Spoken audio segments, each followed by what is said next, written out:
बेटा हुण आपां 9वीं क्लास का अध्याय 1 दी अभ्यास 1.3 शुरू करन जा रहे हैं। इस विच लिखिਆ ਹੇਠਾਂ ਦਿੱਤੀਆਂ ਭਿੰਨਾਂ ਨੂੰ ਦਸ਼ਮਲਵ ਰੂਪ ਵਿੱਚ ਲਿਖੋ ਅਤੇ ਦੱਸੋ ਕਿ ਹਰੇਕ ਦਾ ਦਸ਼ਮਲਵ ਵਿਸਤਾਰ ਕਿਸ ਤਰ੍ਹਾਂ ਦਾ ਹੈ। Write the following in decimal form and say what kind of decimal expansions each has. Decimal expansions या दशमलव विस्तार, पहला इस बारे समझ लिया जाए कि दशमलव विस्तार है कि डेसिमल एक्सपेंशंस की होंदियां ने। देखो दशमलव विस्तार 3 तरह का होंदा है बेटा। पहला शांत आवर्ती, अशांत आवर्ती, अशांत अनआवर्ती, जिसनों इंग्लिश बोलते हैं terminating number, non terminating repeating, non terminating non repeating. ध्यान समझना इस नाम का मतलब की है। ਜਦੋਂ ਅਸੀਂ किसी भाग ਨੂੰ ਕਰਦੇ ਹਾਂ, सपोज ਇੱਥੇ ਸਾਡੇ ਕੋਲ ਲਿਖਿਆ ਹੈ 12 ਤੇ ਅਸੀਂ ਉਸ ਨੂੰ 5 ਨਾਲ ਭਾਗ ਕੀਤੀ ਹੈ। 5 दूनी 10, ਉੱਪਰੋਂ ਕੀ ਉਤਰਿਆ ਬੇਟਾ 2। ਹੁਣ ਜਦੋਂ ਸਾਡੇ ਕੋਲ ਬਾਕੀ ਆ ਜਾਂਦਾ ਹੈ ਤਾਂ ਅਸੀਂ ਦਸ਼ਮਲਵ ਦੀ ਗੱਲ ਕਰ ਰਹੇ ਹਾਂ ਨਾ, ਤਾਂ ਦਸ਼ਮਲਵ ਲਾ ਕੇ ਸਾਨੂੰ ਇੱਕ 0 ਮਿਲਦੀ ਹੈ। ਉਹ 0 ਹੁਣ ਨੀਚੇ ਆ ਗਈ। 5 ਚੌਕਾ 20 ਤੇ ਸਾਡੀ ਭਾਗ ਪੂਰੀ ਹੋ ਚੁੱਕੀ ਹੈ। ਸਾਡਾ ਬਾਕੀ 0 ਆ ਗਿਆ ਹੈ। 2.4 ਸਾਡਾ ਆंसर आया है। इस करके इसको कहने हैं शांत आवर्ती। शांत मतलब खत्म हो जाना। साडी भाग खत्म हो गई है बेटा, इसलिए इसनों बोलते हैं टर्मीनेटिंग डेसीमल नंबर ਜਾਂ शांत आवर्ती। इसी तरह तुसी भाग करनी है। जे तुहाडी भाग पूरी हो जाती है, बाकी 0 आ जाता है, तो इस सवाल का आंसर शांत आवर्ती होगा। लेकिन हुण अगला देखो अशांत आवर्ती। जे किसी वेले 10 ਨੂੰ ਅਸੀਂ 3 ਨਾਲ ਭਾਗ ਕਰਦੇ ਹਾਂ ਤਾਂ ਤੁਸੀਂ ਧਿਆਨ ਨਾਲ ਦੇਖਣਾ ਹੈ। ਅਸੀਂ ਸਭ ਤੋਂ ਪਹਿਲਾਂ 3 ਤੀਆ 9 ਲਿਖਦੇ ਹਾਂ। ਉਸ ਤੋਂ ਬਾਅਦ ਸਾਡਾ ਬਕਾਇਆ ਆਉਂਦਾ ਹੈ 1 ਆਉਂਦਾ ਹੈ ਨਾ। ਹੁਣ ਅਸੀਂ ਦਸ਼ਮਲਵ ਲਾ ਕੇ ਇੱਕ 0 ਲੈ ਲੈਂਦੇ ਹਾਂ। 0 ਉਤਰ ਗਿਆ। ਫਿਰ 3 ਤੀਆ 9 ਆ ਜਾਂਦਾ ਹੈ। ਫਿਰ ਸਾਡਾ ਬਕਾਇਆ ਕਿੰਨਾ ਬਚ ਗਿਆ 1। साडा बार बार यही बकाया आई जाएगा। फिर असी 0 ले लेंगे, फिर 3 तੀਆ 9, फिर असी एक 0 ले लिया। दशमलव ने हर बार एक 0 देना होंगे ना। फिर 3 तੀਆ 9 आ गया, देखो फिर एक बच गया। फिर असी 0 ले लेंगे, फिर 10 बन गया। फिर 3 तੀਆ 9 आ जाएगा, फिर एक बाकी बच गया। ਇਹਦਾ मतलब की है कि ये भाग कदे खत्म नहीं हो सकती, जिन्नी मर्जी देर चली जाओ। तो 3 ਵੱਧੀ जाना है। इस करके इन्हूं कहने अशांत। अशांत मतलब खत्म नहीं हुई। आवर्ती मतलब रिपीट हो रहा है, मतलब अखर जिहड़ा बार बार रिपीट हो रहा है। इस करके इस अखर नूं असीं की कहने हैं अशांत आवर्ती। तो इसनूं लिखण दा तरीका की हुंदा है, ध्यान नाल देखना है तुसीं। इसनूं असीं लिखदे हां 3 दशमलव तो बाद जिहड़ा अखर रिपीट कर रहा है, बार बार आ रहा है, उहदे उत्ते छोटा जिहा बार ला दिंदा है। इस बार का मतलब होंदा है कि इस अखर नूं बार बार लिखण की थां असीं उपर बार ला दी है। तो ये अखर साडा की होंदा है अशांत आवर्ती। अशांत अनआवर्ती दे विच इदां दी भाग बेटा जिहड़ी ना तो कदे खत्म होवे ते ना ही दशमलव तो बाद अखर बार बार सेम आउण। इसनूं भाग करन दी लोड़ नहीं है, असीं लिख सकते हैं। कदे भी कोई तुहानूं पुछ लवे कि अशांत अनआवर्ती नंबर लिख के दिखाओ, तो तुसीं की करना है, कुछ भी 0.1 पा लेना है, फिर एक 0, फिर एक पा लेना है, फिर 2 0, फिर एक पा लेना है, फिर 3 0, फिर एक पा लेना है। इस तरह ये डैश डैश डैश पा देने हैं। ਇਹਦਾ मतलब ये नंबर चलता जा रहा है। तो ये बाद ਜਿਹੜੇ नंबर है वो साढ़े रिपीट नहीं कर रहे। रिपीट का मतलब ये नहीं बेटा कि 0 तुसीं कहो सर 0 तो रिपीट कर रहा है। बेटा इत्थे 1 0 सी, फिर इत्थे 2 0 हो गए, फिर इत्थे 3 0 हो गए। ਇਹਦਾ मतलब रिपीटर नहीं है। तो तुहानूं 3 चीज़ां पता लग गईयां। शांत आवर्ती ਦੇ ਵਿੱਚ ਭਾਗ ਪੂਰੀ ਹੁੰਦੀ ਹੈ। ਅਸ਼ਾਂਤ ਆਵਰਤੀ ਵਿੱਚ ਭਾਗ ਪੂਰੀ ਤਾਂ ਨਹੀਂ ਹੁੰਦੀ, ਪਰ ਦਸ਼ਮਲਵ ਤੋਂ ਬਾਅਦ ਜਿਹੜੇ ਅੱਖਰ ਆ ਰਹੇ ਆ ਉਹ ਬਾਅਦ ਦਾ ਜੋੜਾ ਬਾਰ ਬਾਰ ਰਿਪੀਟ ਹੁੰਦਾ ਹੈ। ਇਹ ਨਹੀਂ ਮੈਂ ਕਹਿ ਰਿਹਾ ਕਿ ਹਮੇਸ਼ਾ ਇੱਕੋ ਹੀ ਅੱਖਰ ਰਿਪੀਟ ਕਰੇਗਾ। ਹੋ ਸਕਦਾ ਇੱਥੇ 3 4 5, ਫਿਰ 3 4 5, ਫਿਰ 3 4 5, ਇਸ ਤਰ੍ਹਾਂ ਵੀ ਆ ਸਕਦਾ ਹੈ। ਲੇਕਿਨ ਅਨਆਵਰਤੀ ਵਿੱਚ ਇੱਦਾਂ ਨਹੀਂ ਹੁੰਦਾ। ਅਨਆਵਰਤੀ ਦੇ ਵਿੱਚ 3 4 5, ਫਿਰ 4, ਫਿਰ 6, ਫਿਰ 8, मतलब ਵੱਖਰੇ ਵੱਖਰੇ ਨੰਬਰ ਵੀ ਆ ਸਕਦੇ ਨੇ। तो ये तुहाडे कोल जिहड़ी सी डेसीमल एक्सपेंशन या दशमलव विस्तार बारे दस्सिया गया सीगा।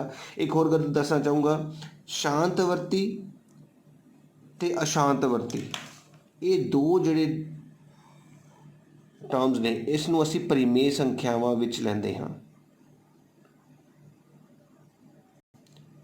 ਪਰਿਮੇय ਸੰਖਿਆਵਾਂ ਦੇ ਵਿੱਚ ਇਸ ਨੂੰ ਗਿਣਿਆ ਜਾਂਦਾ ਹੈ ਰੈਸ਼ਨਲ ਨੰਬਰਸ ਦੇ ਵਿੱਚ।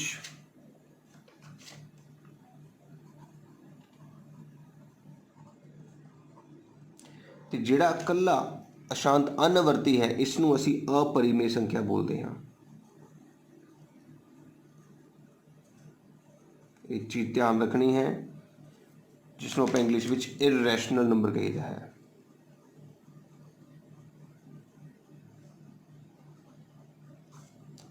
क्लीयर हो गया बेटा। परिमेय संख्यावां दे विच जिहड़ी भाग पूरी हुंदी है वो भी परिमेय संख्या, जिहड़ी भाग पूरी ना होवे पर बार वाले जिहड़े सवाल ने जिहदे उत्ते बार लगा हुंदा है जां दशमलव तो बाद अखर रिपीट हो रहे हैं वो भी परिमेय संख्या ही कही जाती है।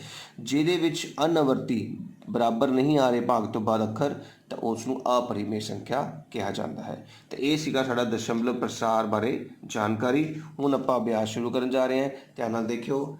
सब तो पहला सवाल साडे कोल है 36/100 तो असीं की करांगे 36 नूं बेटा विचकार रखांगे, 100 नूं बाहर रखांगे, ठीक है ना।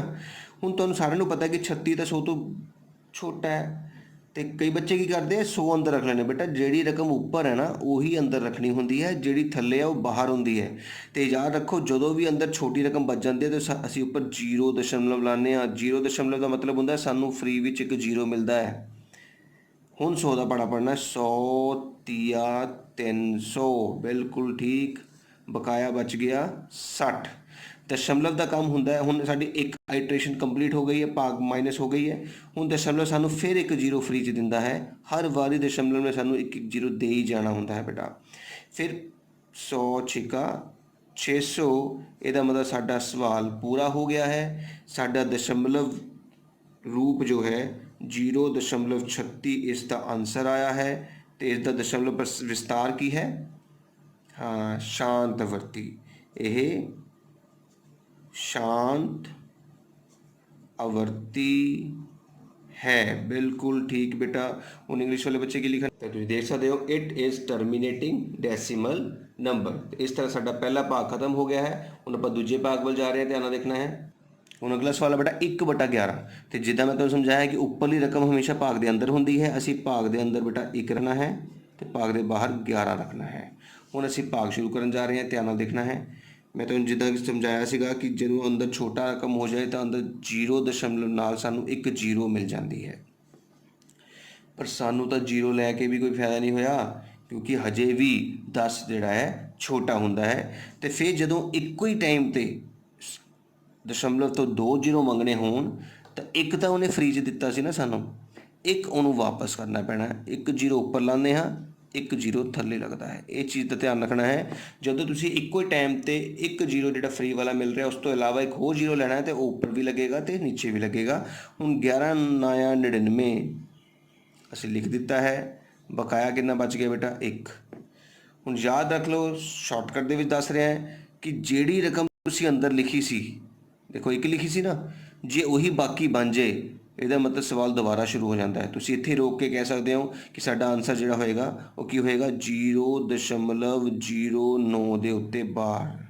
वो मैं तुहानूं दिखाना भी है। वैसे दशमलव ने फिर सानूं एक 0 देनी होंदी फ्री च, वो दे दी है। देखो कितना बन गया 10, पर हजे भी छोटा है। फिर असीं एक होर 0 मंगनी है दशमलव तो। मैं तुहानूं दस्सिया कि जदों दूजी 0 मंगनी है तो उपर भी लगेगी तो इधर भी लगेगी। देखो इकट्ठी 2 0 मंग ली तुसीं। हुण फिर 11 9 99 फिर 1 बच गया। देखो इस तरह तो बार बार एक आई जाएगा तो बार बार तुसीं 0 ले जाओगे। तो मैं दशमलव तो बाद देखो कि यार 0 9 फिर 0 9 अगे फिर 0 9 0 9। ये भाग कदे खत्म नहीं होनी। ये की है अशांत आवर्ती। तो असीं लिखण का तरीका की दस्सिया सीगा कि दशमलव तो बाद अखर बार बार आ रहा उहदे उत्ते की पा दो बार, तो की लिखांगे ये शांत आवर्ती है। तो ये अशांत आवर्ती है, नॉन टर्मीनेटिंग बट रिपीटिंग। हुण तीजा भाग बेटा साडा मिक्स फ्रैक्शन विच है। इसनूं तुहानूं खोलना तो आंदा ही होएगा। इन्हां दोनों नूं आपां की करते हैं आपां गुणा। 8 चौका 32, इत्थे गुणा हुंदी है, इत्थे जोड़ हुंदा है बेटा। 8 चौका 32, एक जोड़े 33, तो ये की बन गया तुहाडे कोल 33/8। हर उत्थे ही रहिंदा है। हुण असीं की करना है, उपर वाली रकम 33 है ना, तो असीं 33 नूं विच रखांगे ਤੇ 8 ਨੂੰ ਬਾਹਰ ਰੱਖਾਂਗੇ ਤੇ ਸਿੰਪਲ ਭਾਗ ਕਰਨੀ ਹੈ। 8 ਚੌਕਾ 32, ਬਕਾਇਆ ਬਚ ਗਿਆ 1। ਫਿਰ ਦਸ਼ਮਲਵ ਨੇ ਸਾਨੂੰ ਕੀ ਦੇਣਾ ਹੁੰਦਾ ਹੈ? 1 0 ਫਰੀ 'ਚ ਮਿਲਦਾ ਹੈ। 8 ਏਕਮ 8, ਬਕਾਇਆ ਆ ਗਿਆ 2, ਦਸ਼ਮਲਵ ਨੇ ਫਿਰ 1 0 ਫਰੀ 'ਚ ਦਿੱਤਾ, 0 ਬਣ ਗਿਆ। 8 ਦੂਣੀ 16, ਬਕਾਇਆ ਬਚ ਗਿਆ 4, 0 ਸਾਨੂੰ ਹਰ ਵਾਰ ਮਿਲਣਾ ਹੁੰਦਾ ਹੈ, 1 0 ਤਾਂ ਹਰ ਵਾਰ ਮਿਲਣਾ ਹੀ ਮਿਲਣਾ ਹੁੰਦਾ ਹੈ। 8 ਪੰਜਾ 40, ਇਹ ਤਾਂ ਭਾਗ ਪੂਰੀ ਹੋ ਗਈ। ਤੇ ਇਸ ਤਰ੍ਹਾਂ ਸਾਡਾ ਦਸ਼ਮਲਵ ਪ੍ਰਸਾਰ ਕੀ ਬਣਿਆ ਹੈ? ਦਸ਼ਮਲਵ ਰੂਪ ਹੈ 4.125 ਤੇ ਇਹ ਕੀ ਲਿਖਾਂਗੇ? ਸ਼ਾਂਤਵਰਤੀ। It is terminating decimal number. ਹੁਣ ਆਪਾਂ ਚੌਥਾ ਭਾਗ ਕਰਨ ਜਾ ਰਹੇ ਹਾਂ, ਧਿਆਨ ਨਾਲ ਦੇਖਿਓ। ਹੁਣ ਹੈ 3/13 ਤੇ ਅਸੀਂ ਹੁਣ 3 ਨੂੰ ਵਿੱਚ ਲਿਖਾਂਗੇ ਬੇਟਾ ਤੇ 13 ਨੂੰ ਬਾਹਰ ਲਿਖਾਂਗੇ। 0 ਦਸ਼ਮਲਵ ਲਾਣਾ ਪੈਣਾ ਕਿਉਂਕਿ 3 ਛੋਟਾ ਹੈ, 0 ਸਾਨੂੰ ਮਿਲ ਚੁੱਕਾ ਹੈ।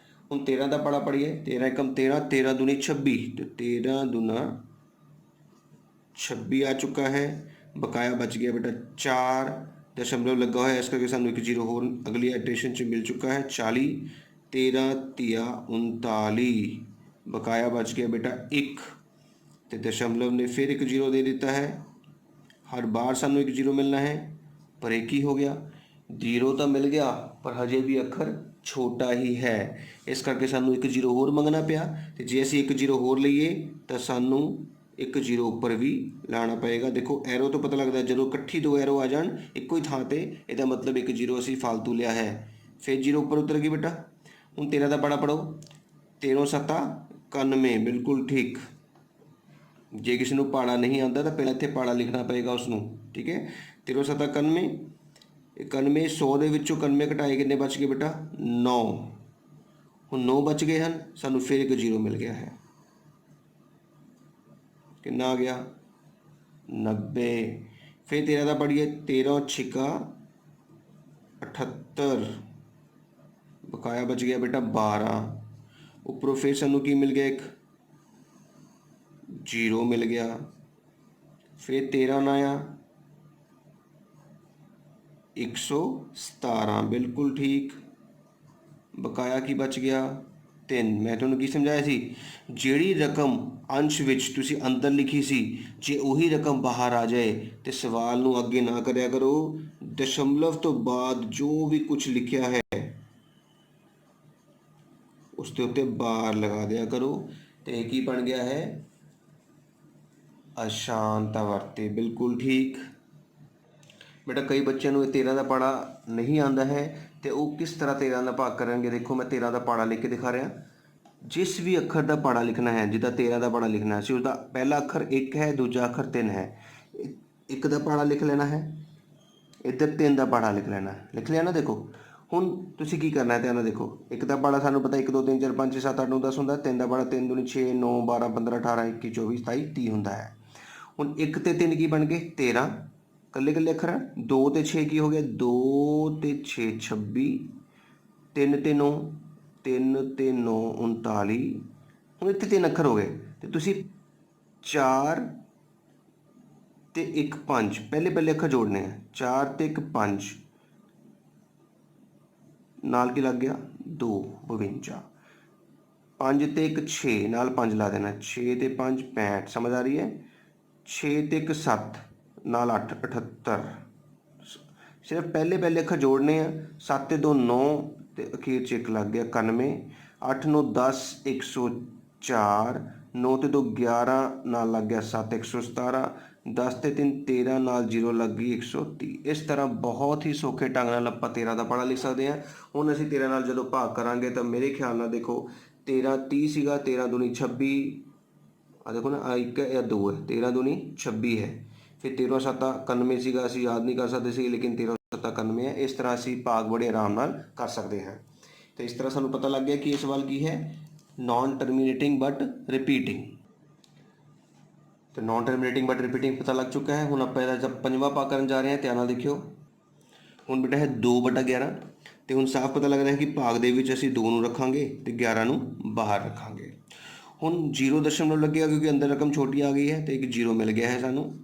11 ਏਕਮ 11, बकाया बच गया 9, दशमलव नाल सानू एक जीरो मिलता है, वो बन गया बेटा 90, 11 अठा 88, बकाया बच गया 2। मैं तुहानू फिर समझाया बेटा, ਜਦੋਂ ਵੀ ਤੁਹਾਡਾ ਬਕਾਇਆ ਤੁਹਾਡੇ ਅੰਸ਼ ਨਾਲ ਮੇਲ ਖਾ ਜਾਵੇ, ਜਿਹੜੀ ਰਕਮ ਤੁਸੀਂ ਅੰਦਰ ਲਿਖੀ ਸੀ, ਇਹਦਾ ਮਤਲਬ ਹੈ ਕਿ ਜੋ ਰਕਮ ਦਸ਼ਮਲਵ ਤੋਂ ਬਾਅਦ ਆਈ ਹੈ ਉਹ ਸਾਰੀ ਰਿਪੀਟ ਹੋਣ ਜਾ ਰਹੀ ਹੈ। ਇਹਦਾ ਮਤਲਬ ਇਹਦਾ ਆਨਸਰ ਕੀ ਲਿਖੋਗੇ? ਇਹਦਾ ਆਨਸਰ ਹੋਏਗਾ 0.18 ਦੇ ਉੱਤੇ ਬਾਰ, ਤੇ ਕੀ ਹੋਈ ਹੈ? ਅਸ਼ਾਂਤ ਆਵਰਤੀ। ਇਸ ਤਰ੍ਹਾਂ ਇਹ ਅਸ਼ਾਂਤ ਆਵਰਤੀ ਹੈ ਜਾਂ ਨॉन ਟਰਮੀਨੇਟਿੰਗ ਬਟ ਰਿਪੀਟਿੰਗ ਹੈ। ਮੈਨੂੰ ਉਮੀਦ ਹੈ ਤੁਹਾਨੂੰ ਵਧੀਆ ਤਰੀਕੇ ਨਾਲ ਸਮਝ ਆ ਰਹੀ ਹੈ ਬੇਟਾ। ਹੁਣ ਅਗਲਾ ਭਾਗ ਕਰਨ ਜਾ ਰਹੇ ਹਾਂ। ਅਗਲਾ ਸਵਾਲ ਹੈ ਬੇਟਾ 329/400, ਤੇ ਅਸੀਂ 329 ਨੂੰ ਵਿੱਚ ਲਿਖਾਂਗੇ ਤੇ 400 ਨੂੰ ਬਾਹਰ ਲਿਖਾਂਗੇ। ਹੁਣ ਕਈ ਬੱਚੇ ਕਹਿੰਦੇ ਸਾਨੂੰ 400 ਦਾ ਪਹਾੜਾ ਨਹੀਂ ਆਉਂਦਾ। ਕੋਈ ਟੈਨਸ਼ਨ ਨਹੀਂ ਬੇਟਾ, 400 ਦਾ ਪਹਾੜਾ ਸਾਰਿਆਂ ਨੂੰ ਆਉਂਦਾ ਹੈ। ਤੁਹਾਨੂੰ 4 ਦਾ ਪਹਾੜਾ ਆਉਂਦਾ ਨਾ, ਉਹ ਲਿਖ ਦਿਓ ਬਸ। ਦੇਖੋ ਮੈਂ 4 ਦਾ ਪਹਾੜਾ ਲਿਖ ਲਿਆ ਹੈ। ਹੁਣ ਤੁਸੀਂ ਸਾਰਿਆਂ ਦੇ ਅੱਗੇ 0 ਲਾਈ ਜਾਣੀ ਬਸ। ਇਹ ਹੋ ਗਿਆ 400 ਦਾ ਪਹਾੜਾ, ਹੋ ਗਿਆ ਨਾ ਸੌਖਾ। ਹੁਣ ਕਰਦੇ ਹਾਂ 400 ਦੇ ਪਹਾੜੇ 'ਤੇ 329 ਨਹੀਂ ਆਉਂਦਾ, ਤੇ ਅਸੀਂ 0 ਦਸ਼ਮਲਵ ਲਾ ਕੇ ਸਾਨੂੰ ਕੀ ਮਿਲ ਗਿਆ? ਇੱਕ 0 ਮਿਲ ਗਿਆ ਹੈ। ਹੁਣ ਦੇਖੋ 3290 3290, 3290 ਤੋਂ ਛੋਟਾ ਹੈ 3200, तो जो कदों आ रहा है 1 2 3 4 5 6 7 8 ਤੇ आ रहा है। तो 408 कितना आ गया बेटा? 3200, बकाया बच गया 0 ਤੇ 9, दशमलव ने सानू एक 0 देना होंदा है, तो बन गया 900। 900 ਦੇ ਲਾਗੇ आ गया बेटा 800, 2 ਤੇ 800 ਦੇ ਵਿੱਚੋਂ बकाया बच गया 100, दशमलव ने फिर सानू एक 0 दे दिता है, वो बन गया 1000। 1000 ਦੇ ਲਾਗੇ फिर 800 ही आ रहा है बेटा, फिर 2 ਤੇ 800 ही आया, बकाया बच गए 0 0, 10 चों 8 गए 2, फिर सानू एक 0 फ्री दे विच मिल गया, तो ये बन गया 2000। तो 2000 तो आ ही रहा है उत्ते बेटा 5 ते, ਇਹਦਾ मतलब साडी तो भाग ही पूरी हो गई, तो ਇਹਦਾ दशमलव रूप हो गया 0.8225, तो यह शांत आवर्ती है। तो इस तरह बेटा ਇਹ ਸ਼ਾਂਤ ਆਵਰਤੀ ਟਰਮੀਨੇਟਿੰਗ ਡੈਸੀਮਲ ਨੰਬਰ ਹੋ ਗਿਆ ਹੈ। ਤੇ ਮੈਂ ਉਮੀਦ ਕਰਦਾ ਹਾਂ ਕਿ ਤੁਹਾਨੂੰ ਦਸ਼ਮਲਵ ਵਿਸਤਾਰ ਬਾਰੇ ਤੇ ਦਸ਼ਮਲਵ ਰੂਪ ਵਿੱਚ ਕਿਸੇ ਸਵਾਲ ਨੂੰ ਭਾਗ ਕਰਨਾ ਦਸ਼ਮਲਵ ਰਾਹੀਂ ਚੰਗੀ ਤਰ੍ਹਾਂ ਆ ਚੁੱਕਾ ਹੋਏਗਾ, ਤੇ ਜ਼ਰੂਰ ਇੱਕ ਵਾਰੀ ਪ੍ਰੈਕਟਿਸ ਕਰਕੇ ਦੇਖਿਓ।